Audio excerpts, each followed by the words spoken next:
This is my testimony video of how God transformed my life. I used to have a very victimized mindset. I lacked accountability. And whenever relationships ended, I always would blame the guy and said it was their fault.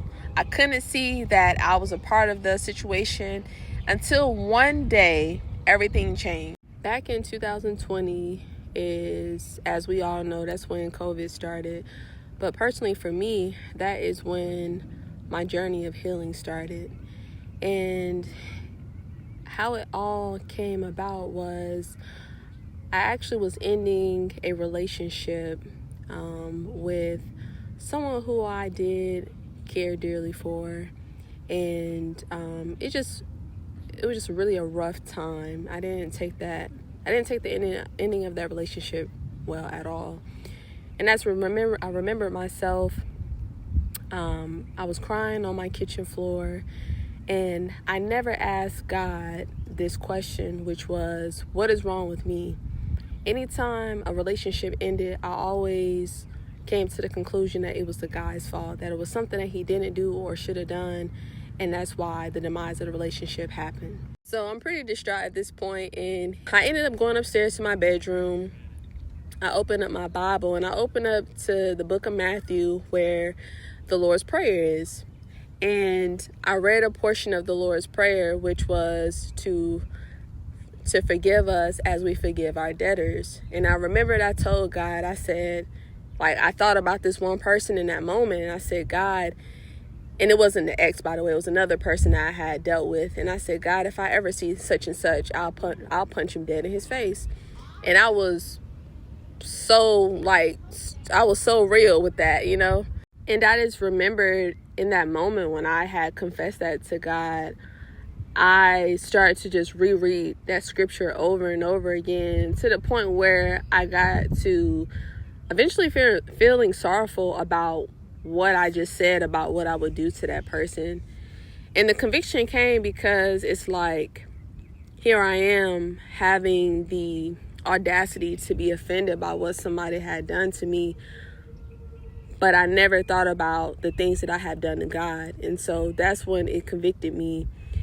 And I just remembered, I was pretty much just saying, God, he did this to me, he did that to me, and all that, talking about the guy who I said I would punch in his face if I ever see him again.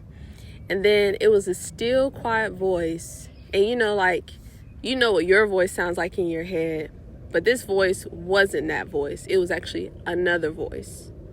And I just remember the voice saying, go back and look at the truth in that situation. And so I'm sitting on my bed. I started to recount how I even met that person, how everything got started. And that was my first time that I ever had taken the time to truly self-reflect on my life, truly self-reflect on the situation. And what he brought to my awareness is that I wasn't being true to myself and what I truly wanted in that connection with that individual. And how that connection even started was, this particular person had told me, hey, I'm not looking for a relationship, I don't want nothing, And with me knowing that information, I still decided to yoke myself or partner myself with someone who I knew that I did want a relationship. And I didn't realize it until I actually reflected on it and was like, you know what, that's deception. And deception in the sense of me going along with something that I knew that I never wanted to be a part of, which is also a form of manipulation, which goes into lying. Once I was able to see what the truth really was in that situation, it helped me see the truth in other situations where I claimed that it was just the guy's fault and I had no dealings, I had no hands in those situations. I was able then to go back and see what were the things that I did that was dysfunctional, what were the things that I did that was toxic. And I remembered I started reading Matthew chapter 5, and I got to a point where it said that if you remember that while you present your gift at the altar that you had offended somebody, you need to leave your gift at the altar and then go reconcile with that person and then come back and present your gift. And in that moment, I was like, okay, I said, I got to go back to all these people to apologize for my hand in these situations.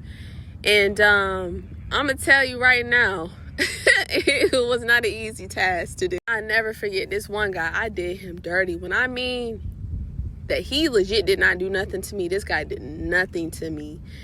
And I did him so dirty.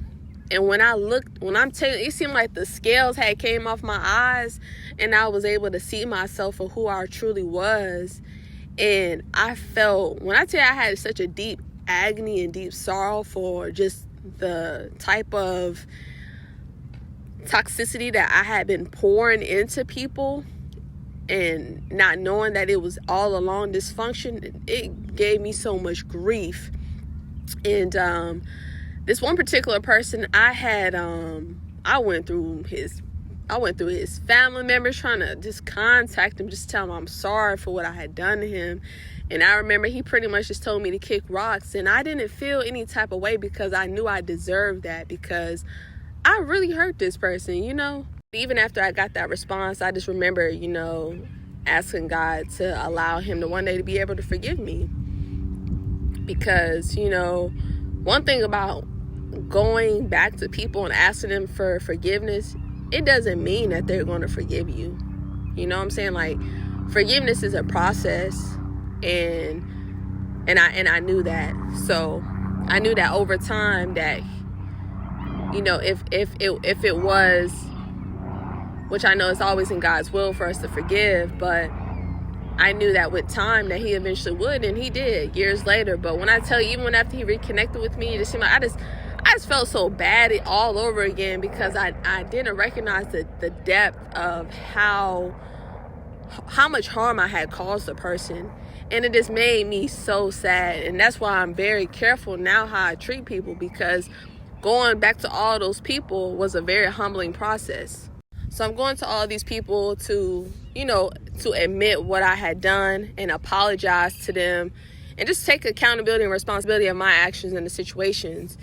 And there were some people that I hadn't even talked to for years that started to come to me, and I was just like, you know, what is this? But I knew, like, okay, like, I'm trying to do this. So he's, you know, God is helping me. He's sending people who I wasn't even thinking about to even, and it wasn't like, I just forgot about them, to be honest with you.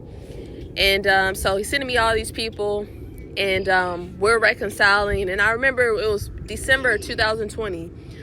I was about to contact this guy, and I'm telling you, this guy hurt me so bad from what I thought without me really understanding the truth in the matter is I also did my dirt with, you know, I also did my dirt. And it was 2 a.m. It had been like 2 a.m., 3 a.m. in the morning when I was about to contact him. So my point of contact with this particular person was going to be through email.